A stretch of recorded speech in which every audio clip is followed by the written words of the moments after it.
Peter lässt sich natürlich nicht nehmen, gleich erstmal noch das Wasser zu kosten, ob es auch wirklich doppelt so salzig ist.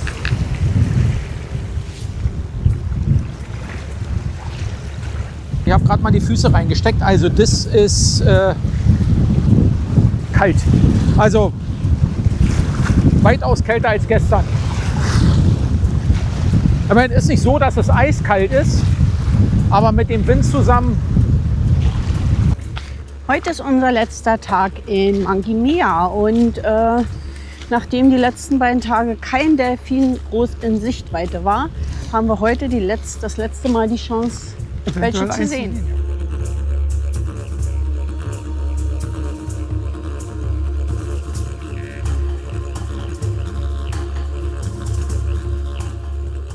Herzlich willkommen zu einem neuen Video. Wir sind wieder da, wo wir das letzte Mal aufgehört haben und wir machen jetzt Shark Bay unsicher.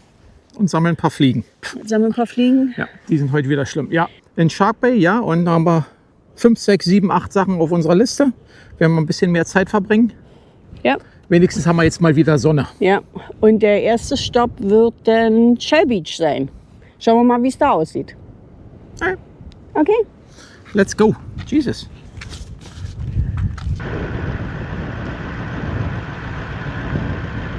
Die ganze Gegend hier besteht eigentlich aus 2 Halbinseln und an der westlichsten, wo der Steep Point ist, haben wir euch ja schon vorige Woche mitgenommen.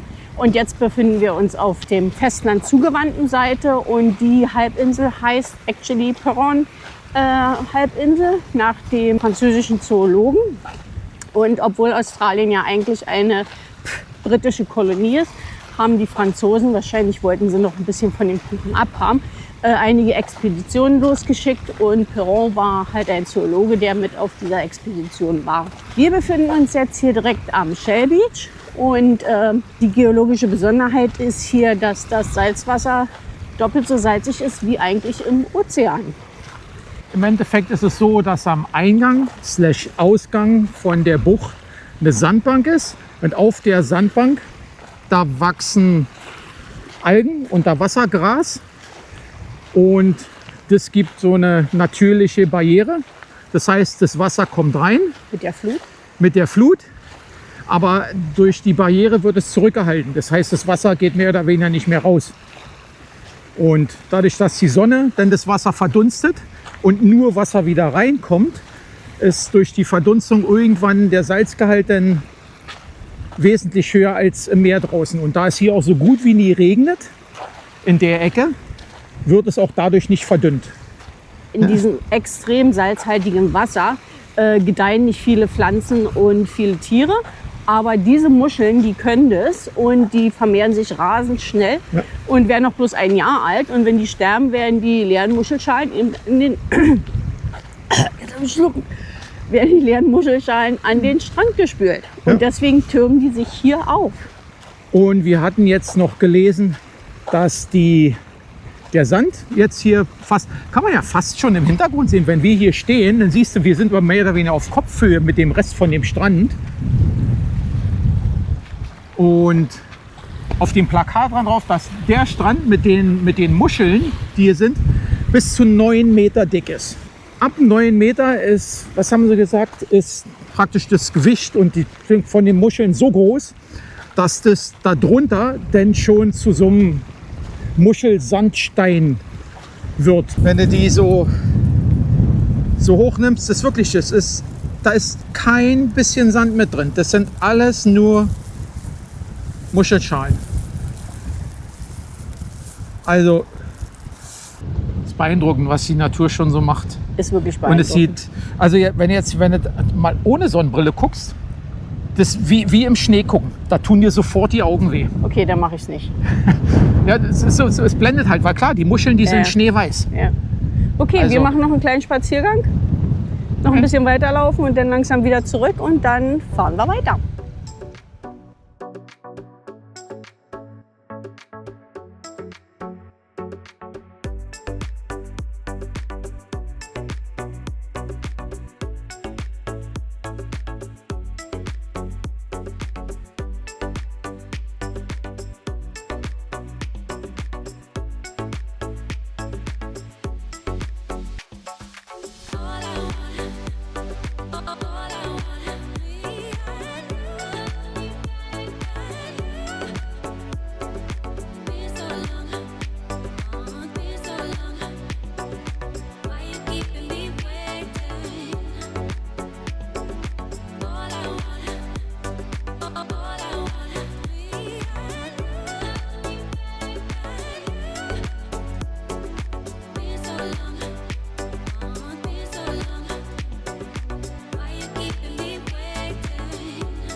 Und Peter lässt sich natürlich nicht nehmen, das Wasser zu kosten, ob es auch wirklich doppelt so salzig ist.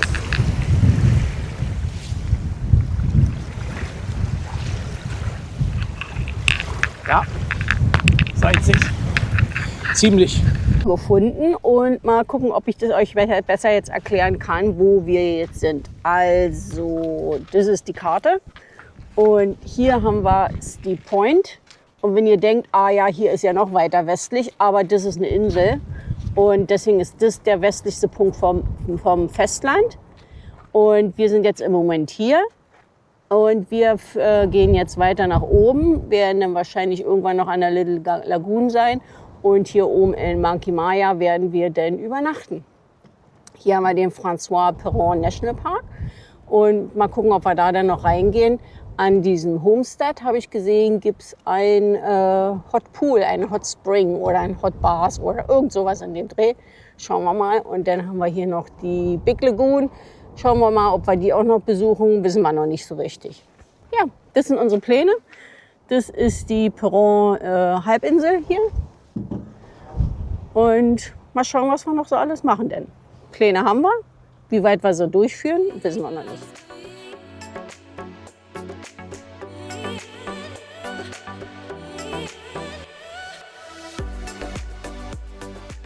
Planänderung.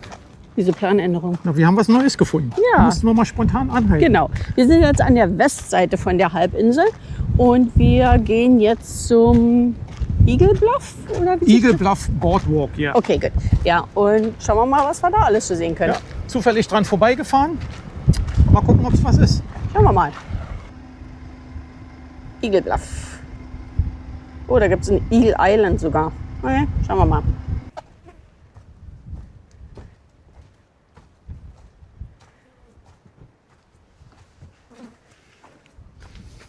Was ist denn Island? Das ist die Island, ja. Eagle Island. Und da hinten, ganz hinten, ist die Western Peninsula, die Western Halbinsel, wo dann Steep Point drauf ist. Sieht gut aus, aber der Strand ist ein bisschen scheiße. Hm? Ja, deswegen haben sie hier wahrscheinlich auch den Boardwalk. Ein Brutplatz jetzt, also Brutinseln, das kleine Dingens da für was? Pied Kormorans, also Kormorane auch. Silvergulls und Rock Parrots, also Seemöwen und Papageien. Wahrscheinlich muss das ganze flache Zeug hier irgendwann, so wie das hier drin steht, war das irgendwann mal alles zugeschissen mit den begraben unter Hunderten von Jahren with Guano Bird Droppings. Fliegst du weg? Ja. Ja, die dunkleren Stellen, die wir da gesehen haben, sind Seegras. Und ist natürlich das Futter für die, wie heißen sie in Deutsch? Seekühe, ne? Seekühe, genau, für die Seekühe. Und auf den Informationstafeln stand jetzt hier drauf, dass die Seegraswiesen, die da draußen sind, die den Sand so ein bisschen auffangen. Und dadurch wandern die Seegraswiesen dann immer weiter seewärts und haben dann eine größere flache Stelle direkt an der Küste. Weißt du, dass ich kaum was höre, was du sagst? Der Wind, der pfeift so dermaßen in den Ohren und du stehst direkt neben mir. Ja, mal gucken. Wir haben jetzt neue Mikrofone. Ja. Die neuen Mikrofone, mal gucken, ob das jetzt einen Unterschied macht, oder? Ja, mal sehen, ob man was dran versteht. Unser nächster Stopp ist Denham.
denk mal, dein Schnorcheln kannst du dir fast schenken, ja?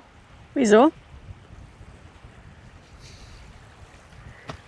Glasklar und flach, was willst du denn da schnorcheln? Was willst du denn da sehen? Simon. So zum Schwimmen gehen und so bestimmt wunderbar, aber Schnorcheln, weiß ich nicht, ob das... Nochmal zum Anfang. Wir sind jetzt an der kleinen Lagune und ich würde hier ganz gerne schwimmen gehen und schnorcheln und gucken, was es so gibt. Ob Peter mitkommt? Keine Ahnung.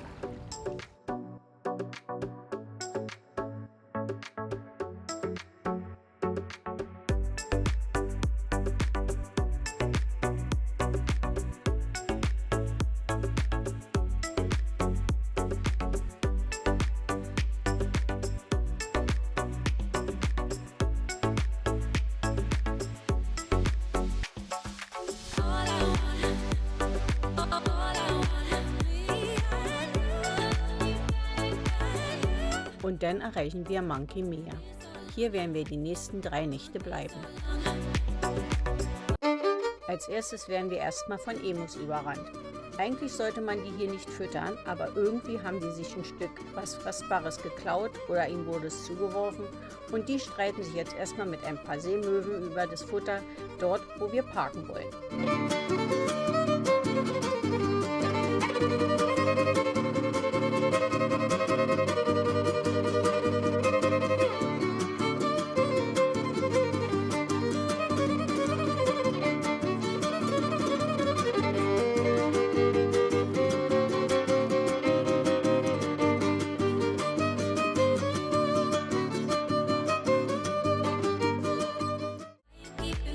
Aber wir wurden ja gewarnt.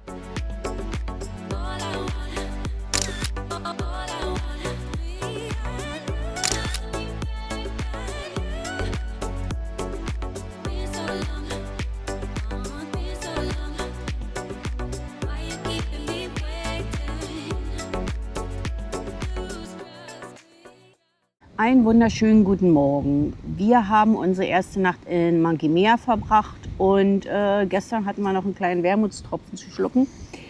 Ja, das berühmte Dolphin-Füttern hier in Monkey Mia ist organisiert von einem Resort. Und, Ja, das Resort gehört aber nicht zu dem Campingground mit dazu. Richtig. Und den Campingground, den hatten wir schon bezahlt. Und gestern beim Reinfahren haben wir dann festgestellt, Man muss das Resort trotzdem bezahlen, egal ob man jetzt sich die Delfine anguckt oder nicht. weil der Campground mitten in dem Resort drin liegt und die einzige Zufahrtsstraße zu dem Campground geht durch das Resort durch. Genau. Gut, jetzt haben wir bezahlt. Mussten wir halt. Jetzt gucken wir uns auch die Delfine dann Ja, an. dafür können wir so uns, wenn wir wollen, 3-mal angucken. Genau. Okay, und das machen wir jetzt. Auf! Also bis jetzt waren sie die ganze Woche jeden Morgen da. Ja, war nichts mit den Delfinen. Die haben uns heute Morgen nicht den Gefallen getan. Vielleicht kommen sie noch. Wir haben gesagt, kann bis 12 Uhr dauern, aber so lange wollen wir jetzt nicht warten. Deshalb haben wir gesagt, machen wir uns jetzt langsam auf den Rückweg, weil wir noch ein paar andere Sachen machen wollen. Wir versuchen es einfach mal nochmal. Wir sind ja 3 Nächte hier, wir haben 3 Chancen. Versuchen wir es morgen früh nochmal. Alles klar. Gut, dann fahren wir heute zum Jacques Perron oder wie es der nennt. Nationalpark. In Hot Spring. Hot Spring. Hot Spring. Hot Spring hört sich gut an. Okay. Gucken und dann vielleicht in der Big Lagoon schnorcheln, schwimmen. Mal gucken. Okay. Morning.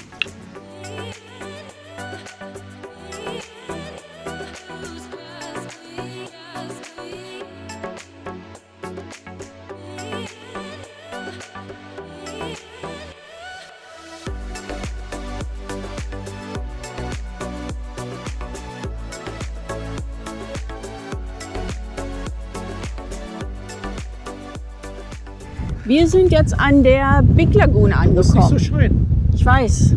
Okay. Vielleicht durch den Wind, aber Ja. irgendwie haben wir immer so ein Glück, weil es irgendwie immer windig. Ach, furchtbar. Okay, Aber jetzt haben wir die neuen Mikrofone und jetzt geht es hoffentlich ein bisschen besser. schauen wir mal. Ja. Also wir gucken uns jetzt erstmal um. Und ich würde ja ganz gern schwimmen gehen, schnorcheln gehen. Mal gucken, ob man hier reinkommt. ob man es darf. Laut Informationscenter darf man es. Aber jetzt gucken wir uns erstmal um, oder?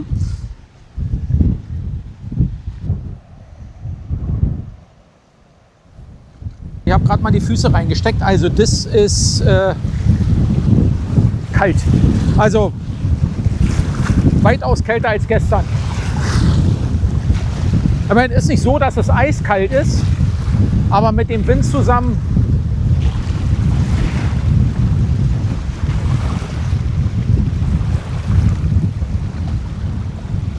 Wir haben uns das jetzt mal kurz angeguckt und der Wind ist doch ziemlich heftig und ziemlich kalt auch. Und Wasser ist auch nicht besonders warm. Und deswegen sagen wir, Schwimmen und Schnorcheln ist abgesagt. ja, ist einfach zu windig und zu viel Strömung. Ja. Und unglücklicherweise sowohl die Strömung als auch der Wind geht genau beides ins Meer raus. Also da. Und da wollen wir dann doch nicht riskieren. Nee. Also packen wir den Punkt wieder zurück auf unsere Liste und machen jetzt einfach nur ein Picknick. Willst du hier picknicken oder wollen wir uns da vorne Da hinsetzen? vorne würde ich mich hinsetzen. Weil dann müssen wir die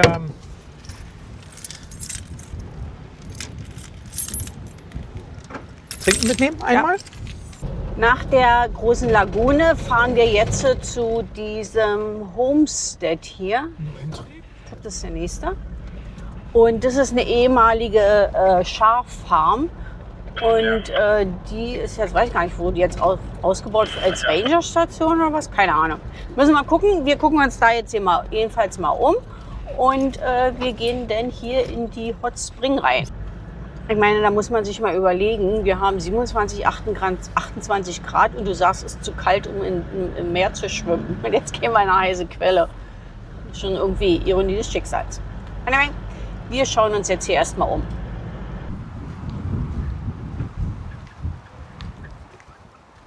Oh. Geh erstmal hier reingucken. Kommst du mit? Wir waren jetzt in diesem Homestead und da haben sie auch ein bisschen die Geschichte über diese Gegend hier gesagt. Früher waren halt hier bloß die Aborigines. Dann kamen erstaunlicherweise die Niederländer hier. Dann kamen die Franzosen und dann haben sie im Grunde genommen angefangen, hier Schafe zu halten. Dann haben sie Perlen gefunden hier, haben sie dann Perlenzucht gemacht oder besser gesagt nur das Ernten, weil man halt nur auf natürliche Perlen gegangen ist. Dann hat man mit der Fischerei angefangen und immer weiter so ausgebaut wurde es hier, bis jetzt hier dann der Nationalpark errichtet wurde. Und sie haben jetzt ein Projekt Eden angefangen. Und das beinhaltet im Grunde genommen die Wiederauswilderung der einheimischen Arten, die stark reduziert worden sind durch eingeschleppte Tiere, wie zum Beispiel Katzen und Füchse. Hast du zugehört? Wieder was Neues dazu gelernt? Richtig. Und dann waren wir in dem Artesanbad, war schön heiß. Ich glaube, so um die 40 Grad oder so hatte das Stand gehabt. drin 40 oder 42 Grad hat das Ding, Also ja. war wirklich gut gewesen. Und ja, war ein bisschen voll gewesen, also war gut besucht die ganze Station mit dem Artesanbad und deswegen haben wir da jetzt wenig Bilder davon gemacht. Das Also, sind jetzt schon die dritten Deutschen, die wir da getroffen haben. Ist dir das ja. auch aufgefallen? Ja, Weil okay. die auf dem Campingplatz, da haben wir gestern und heute Morgen waren die ja noch da. Ja. Auf dem Weg hierher, die zwei, die mit dem Auto, ja, die wir nach dem Weg gefragt haben, hat sich festgestellt, die waren auch Deutsche. Und die dann sich in das Bad neben uns gesetzt haben, die waren auch Deutsche. waren auch Deutsche. Jede Menge Deutsche heute. Ja. Okay, wir sind jetzt dann auf dem Weg zurück nach Monkey Mia und hoffen wir, dass wir morgen dann ein paar Delfine dann sehen. Also dann bis morgen.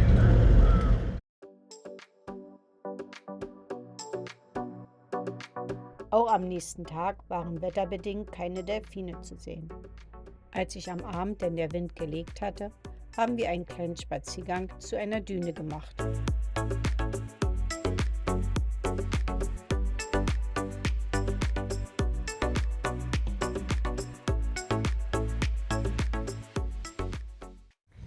Heute ist unser letzter Tag in Monkey Mia und nachdem die letzten beiden Tage kein Delfin groß in Sichtweite war, haben wir heute das letzte Mal die Chance, welche zu sehen. Ja. Hoffen wir mal, heute ist der Wind ein bisschen weniger, dass es nicht so stürmisch ist, auch im Wasser. Mal sehen, wenn ja, dann ja, wenn nicht, Denn es sind halt Wildtiere. Die kommen, wenn sie wollen, und wenn sie nicht wollen, kommen sie nicht. Genau.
Und als die Show beendet war, schwimmen die Delfine wieder hinaus aufs Meer. Ja, da hatten wir doch noch Glück gehabt. Ja, nach 3 Tagen Ja, haben wir jetzt endlich unsere Delfine gesehen. ja, und es waren 5 Stück 5 insgesamt. Stück, ja. 2 2 Männlein, 2 Weiblein Weiblein und und ein ein Baby. Kalb. Ja, Ein Kalb, ein Kalb. Ja, war schon schön, sie mal so von ganz dicht zu sehen. Jetzt machen wir uns langsam fertig Ja, und dann machen wir uns auf den Weg zur Zum- nächsten genau, Etappe. zum nächsten Stop. Und unser nächster Stop ist der Calgary National Park. Wollen wir da lang gehen? Aber zwischendurch halten wir noch eine Nacht an. Ja, ja, klar. Aber das nächste Ziel ist immer noch der National Park. Ja, Egal wie oft wir zwischendurch anhalten.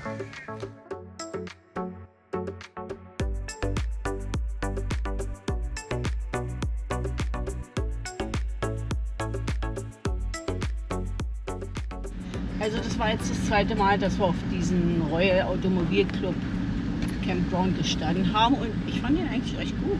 ja, fand ich eigentlich auch. Die scheinen die Dinge gut in Schuss zu halten. Vor allem die Amenities sind gut, sind sauber. Toiletten, ja. Und vor allen die Dingen Plätze- und die Plätze sind groß. Genau. Das finde ich auch schön. Und genug Platz zum Rangieren.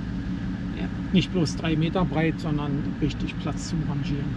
Ja, und die Emus haben uns ja bald überrannt, als wir hergekommen sind. Und jetzt haben sie uns verabschiedet. Indem sie uns nochmal einen schönen Haufen direkt vors Auto gesetzt haben. Genau. Das war nicht so prickelnd. Aber was soll's. Aber wir sind nicht durchgefahren. Genau. Okay, jetzt verlassen wir den Campground Das ist Parkplatz, ja. und fahren weiter.